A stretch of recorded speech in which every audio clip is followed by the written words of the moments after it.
Today on Between the Lines, how to harness your emotions and quiet your harsh inner voice with world-renowned psychologist Dr. Robert Maurer.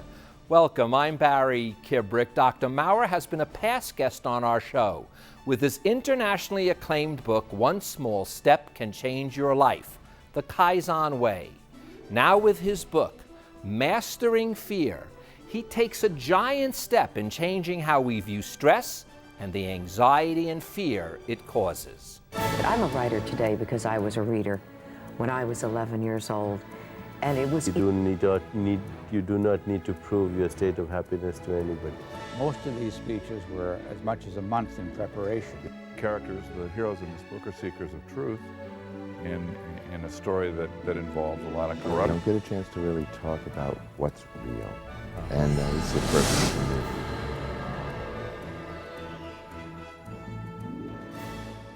Dr. Maurer, it is such a pleasure to have you back on the show. I remember when you were here with One Small Step Can Change Your Life, yes. And I kept calling it the Kaizen Way because that was the subheading.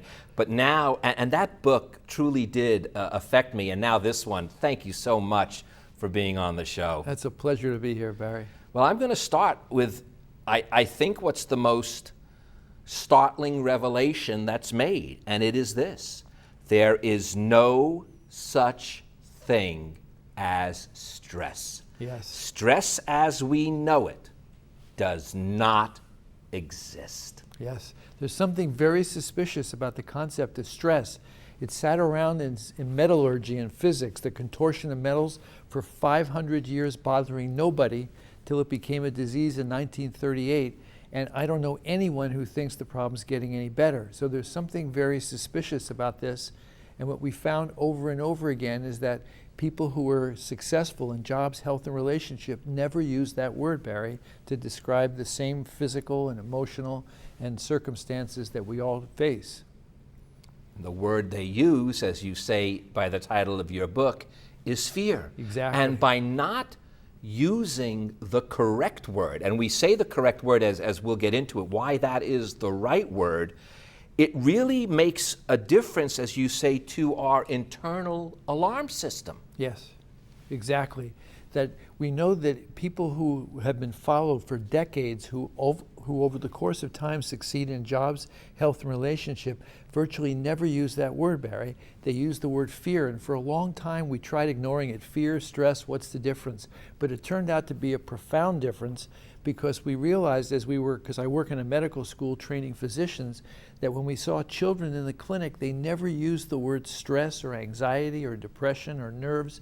They talked about being afraid or talked about being scared.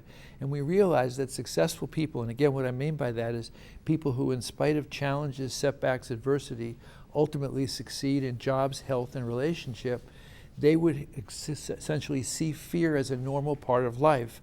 That the bigger the streets they wanted to cross, the more challenges they had to face, the more they recognized fear showed up. And what they did with fear, of course, was very different, but they saw it as a gift, as a healthy response to the challenge. Well, that's, as I told you, what I always believed. And when I Yes. read this, I go, oh, I felt like a light bulb just went off, because fear, although you never can eliminate fear, and you never want to even, you want fear. What fear, though, can be done is you can conquer your fears. You can fight through them, not get rid of them. But what is courage? But not the absence of fear, but dealing with fear. Stressors, on the other hand, as you call them, those are outside factors.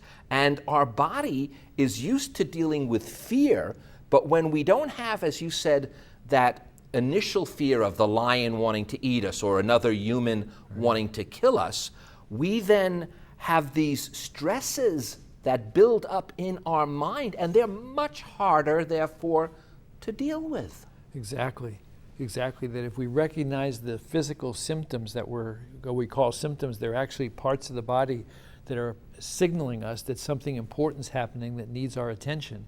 If we recognize that as a gift, then we can then respond to it in an effective way. If we're frightened by the physical sensation of fear, if we're angry at it, then the body goes into a whole different state of what we're now calling anxiety or depression.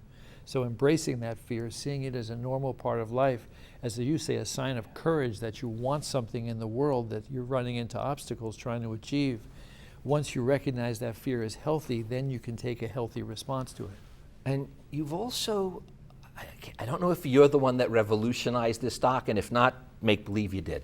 But you know, the one thing that you've decided was that for so long, psychologists and psychiatrists and anyone in the mental health field, they are looking at the people having difficulties in life and trying to help them in all the best ways. But you've made a conscious effort to say, why are we looking at the people having difficulties? Let's look at the people having success with this and then use that to help our patients. Exactly. I'd like to take credit for it, but the inspiration came from looking at how each of the plagues were cured: smallpox, cholera, malaria, yellow fever.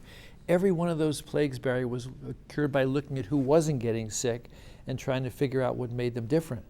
So our team at UCLA thought that hadn't worked for medicine to just study people who are struggling with an illness. There's no reason it should work for psychology.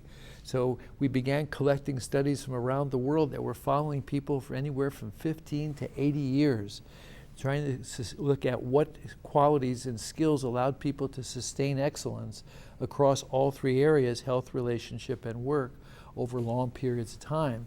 And that's what led to the first book about small changes being one they used, and in this book looking at their healthy relationship to fear.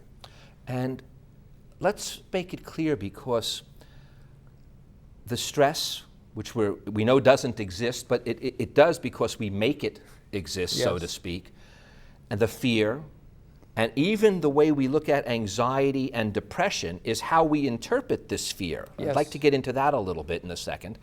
But it physically also affects everything from our immune system. And when we don't notice it as fear, and we think of it as stress and anxiety and depression, it affects the immune system in the same way as fear does, but on a, as you said, on an extended level, where fear makes you quickly react and get your adrenaline going in this thing, where if it doesn't happen that way and it sort of is a malaise of stress, anxiety, and depression, it runs down the body. Yes, that there's a whole series of physiological responses when the body feels challenged. And we share this same alarm system. They called it fight or flight when we were in high school. This alarm system that we're calling stress or fear, that's activated whenever there's a threat. And we share the exact same alarm system as every mammal on the planet. So as you were saying, the immune system is lowered because this ancient part of the brain that thinks you're threatened thinks there's a lion or tiger out there, so it's mobilizing the muscles, it's strengthening the inner part of the body, blood supply is going to the extremities, pupils dilate, all the parts of the body we call stress are getting activated.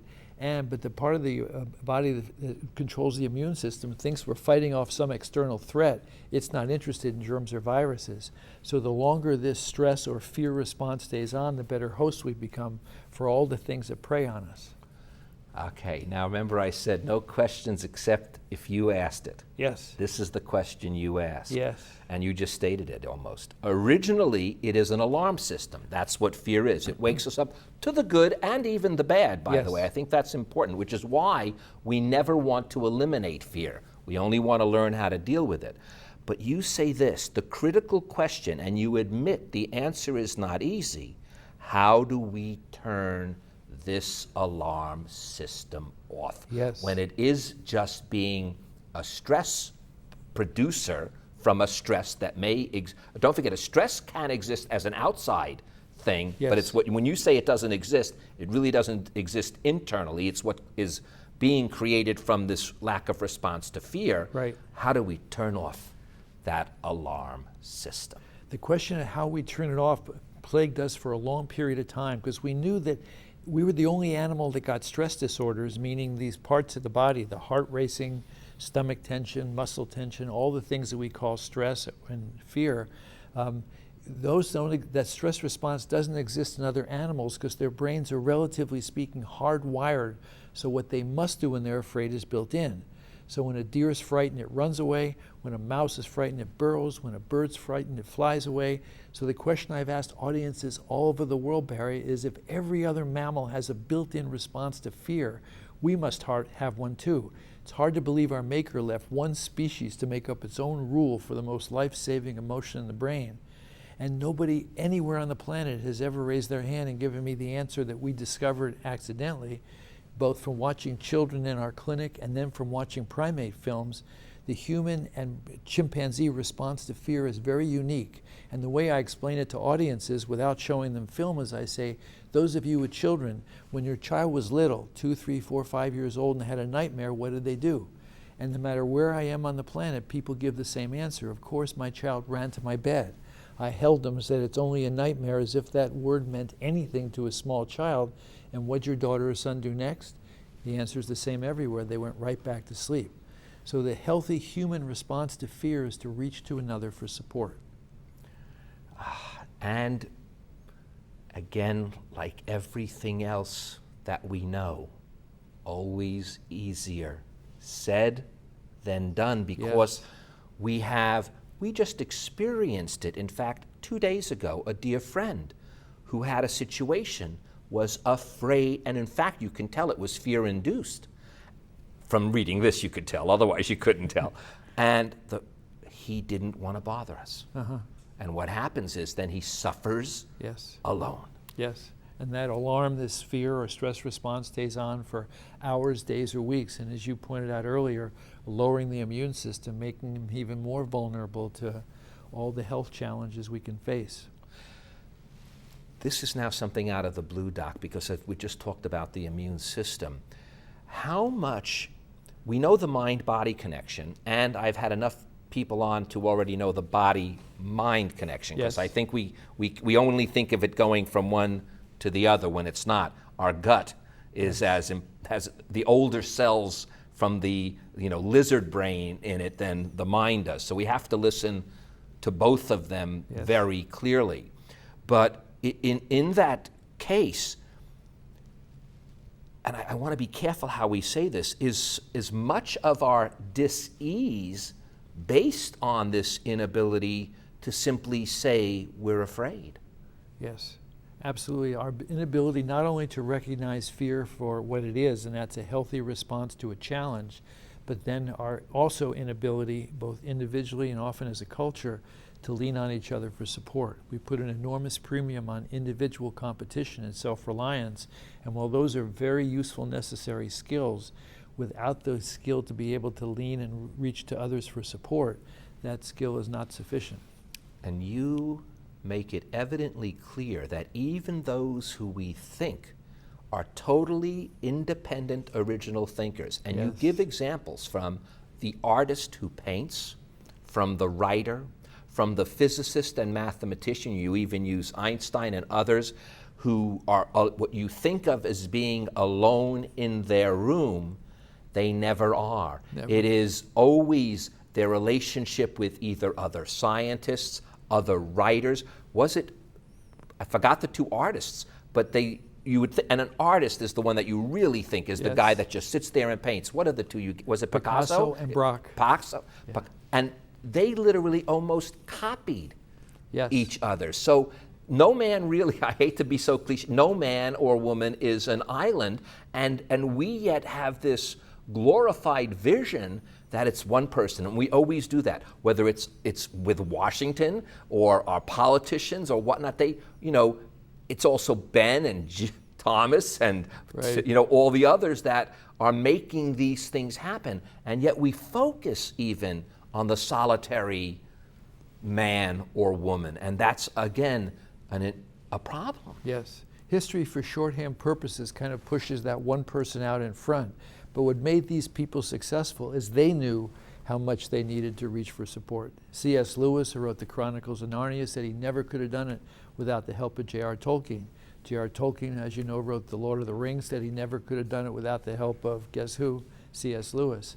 So whether it's Thomas Edison, Steve Jobs, all these people knew how critical collaboration was for their success. I love how you even say in the book, Thomas Edison, when he, quote, discovered the light bulb, was using a light bulb to discover it. Yes. So someone else already contributed to it. That's right.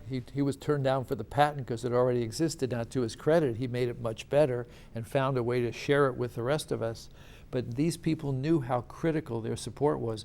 On his 80th birthday, Thomas Edison was asked, which of your inventions are you proudest of? At that point, he held over 1,000 US patents. He didn't say the light bulb, motion picture camera, photography, phonograph. He said the use of the team in the laboratory. Edison had 3 years of schooling. The rest of what he got today we'd call homeschooling, but a gift for keeping 13 collaborators working years on end on products the world wasn't even asking for. When his lab disbanded, he never invented again. Successful people, because again, that's what you were studying, embrace the gifts of meaningful rejection. Yes. Now, you talk about something that's easier to say than to do. As Oh, a my person goodness. who knows, my gosh, rejection could pulverize you if you don't think of it that way. Yes, that's exactly. That rejection is absolutely critical to the creative process, where we found over and over again successful people would seek out critics, seek out people who didn't agree with them as a source of support, until they knew that they had someone in their life who, if they thought they were off course, would let them know. They didn't feel like their support system was complete. So they looked for critics that would help them grow and strengthen them. They were hoping the critic would be kind in the way they presented it, but that was less critical than having somebody saying, I think you're off course. And they sought that out, whereas the rest of us, as you say, try to avoid rejection and criticism at all costs. Now, as much as it is to bump into people and see people, there's a lot of stuff that we also need to do within our own head, and I want to start exploring it a little bit. One of them is the ability to maintain curiosity. And you use this example. When you first make a mistake, you're very usually critical about yourself. Darn it, why did I make that mistake? Am I stupid? Am I an idiot? And you say, if we can flip that, and I'm going to give a few more examples later, if you can flip that and say, I'm curious, why did I make that mistake? And then that curiosity leads to a solution. You know, take that burden of fear, because right, the first reaction is fear. Why did I make that mistake? You're scared, you think you're stupid, you think you're this. And you turn it into curiosity, and boom. I mean, I actually experimented with this on myself. It is amazing. You just make that mental adjustment. Even if you're faking yourself out, you feel better. Yes. Yes, the brain's a creature of habit, and most of us don't realize that that harsh inner voice is there. It's been there all of our lives, and we think it's us. I try to convince audiences of this, Barry, when I say, how many of you consider rejection painful? People look at each other like, where'd they find this guy? And I say, let me try to convince you that rejection couldn't possibly be painful.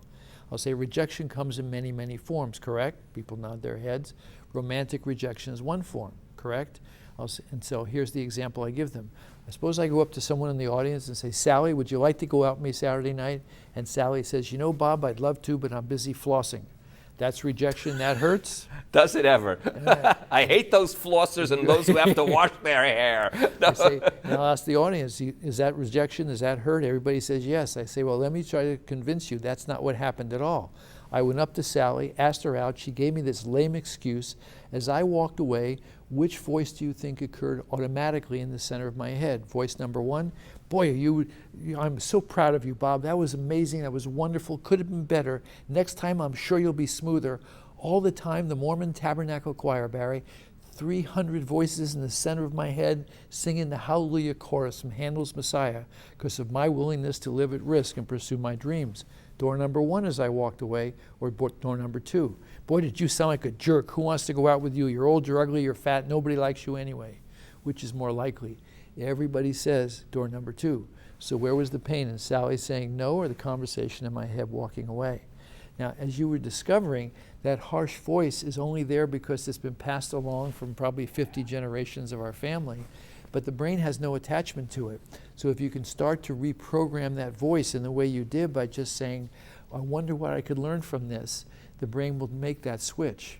One of the most famous medical scientists, a man named Lewis Thomas, says the greatest discoveries come not from somebody saying eureka, but that's funny.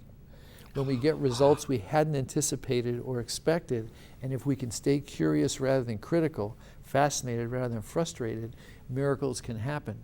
So it's retraining that voice, essentially developing an inner parent that's nurturing and kind, which calms the amygdala, where fear lives, gives us back the thinking brain, the cortex, and allows us to discover new possibilities. And I think this is key because I know everyone who's watching right now, they're all saying, but I always choose the wrong path, because that's the way we do. But you say you can learn how to re-choose, and it is never too late.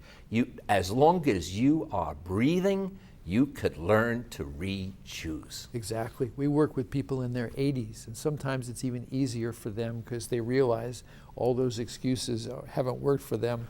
Let me see if I can see if I can change the way I respond. Because in reality, Barry, we're never responding to the situation. We're responding to the conversation in our head about the situation, and that we have just the potential to change. So in other words, it's again, just like we're not trying to eliminate fear, right. Don't even attempt to eliminate the harsh voice. You can't. It's going to be there. But you can redirect it so that, like we said before, it's not that I'm a failure. What can I do to correct myself? It's not. So you can still do it, but don't think that no matter how long you practice, the harsh voice will go away. That would be almost a danger to you if you think that. Right. Know that that harsh voice will be there, but that you can, like you said, reprogram it. Yes, yes. Because the voice you're trying to get in so many words is it's okay to be scared, it's okay to make mistakes, it's okay to ask for help. Reprogramming it just by saying it, preferably out loud, so that the part of the brain where fear lives can hear it. And within a matter of weeks, you can sometimes replace that harsh voice, or at least give yourself an alternative when the harsh voice shows up. You say this though, Doc, and this again I think is very much in sync with all of that. The ultimate challenge will be for you to be patient with yourself. Especially I have fears sometimes, for my audience when I do a show like this, that they all of a sudden are going to master fear. Yes. And you don't. This takes time. This takes practice. This takes everything in your being. It's not easy, even though it sounds simple. Yes. The harsh voice is also the voice telling us, change quickly, do it now. So as you start to reprogram the voice, the harsh voice just jumps in saying, why didn't you do this sooner? Now, quickly, quickly. That is my voice. That is it. It's always, that's the exact same thing I always sit here and say, I've learned this already. Why am I still? Well, that's why, because we're human. That's the voice that's going to be there. That's right. And I find this for myself is, all we really want to do is just shorten the time that harsh voice is there and widen the time that the other voice is there. Yes. And the more we practice this, the more we become aware of it. That is what's happening, because you're never eliminating it. You may get it down to the finite where the harsh voice is almost as quick as that rejection from the flossing gal, yes. where you just walked away and it came about. Right. But it takes time for that to grow in. Exactly right. Yeah, it does take time. What the challenge people have, the hardest part of this is recognizing the harsh voice is not us. It's software that, again, has been passed down for generations and may have been useful 100 years ago by some of our relatives, but it's clearly not helping us. But the recognition the harsh voice is there, because remember a few minutes ago my audience thought the pain of rejection was in Sally. Seeing that voice is essentially arbitrary and something that we can get some mastery over and begin to negotiate with and have some fun doing it, because this doesn't have to be harsh. Oh, just espouse just for a little bit more. Have fun doing it. I'm telling you folks that if we can do that, that in itself is the cure. Right. There was an interview on C-SPAN with some Undersecretary General of the UN, and he lived through the Holocaust and he lived through most of the wars and all the things the UN has struggled with. And they asked him at his retirement party, what do you think's wrong with humans? Why do we have so much trouble? And he said, and I thought it was so simple and profound, we simply don't know how to be happy. So recognizing that this harsh voice is where our pain is. It's not in our waistline or whether somebody likes us or not, or our income, or all the things people decide, if only this would happen, I'd be happy. It's in seeing if we can reprogram this voice so we can have gratitude and joy and peace on our terms. And that's how I'm going to end on these words. This nurturing voice will allow you to admit that you are afraid and will invite you to reach out and seek whatever help you may need. Thank you, Dr. Maurer, for helping nurturing voice come to life. Thank you, Barry. It's an honor to be here. It's my pleasure, and thank you all for joining us. Now, before Dr. Maurer leaves, I'd like to leave you with these few more words from Mastering Fear. Whether the challenges are connected to our work, health, or relationships, many of us experience this harsh voice as a first response. It is activated by fear, and when we hear it, we need to reach for support, either outside of ourselves or within. I'm Barry Kibrick. Between all the challenges we face on a daily basis, the biggest one is to reprogram that harsh inner voice and to be a little kinder to yourself. Thank you so much, Dr. Maurer. Thank you, Barry. My pleasure. Closed captioning for Between the Lines with Barry Kibrick is made possible by your generous contributions to KLCS Education Foundation. Thank you for your support. To connect with Barry, like us on Facebook and follow us on Twitter at Barry Kibrick. And to contact Barry directly, watch past episodes of Between the Lines, and read his blog, visit us at barrykibrick.com.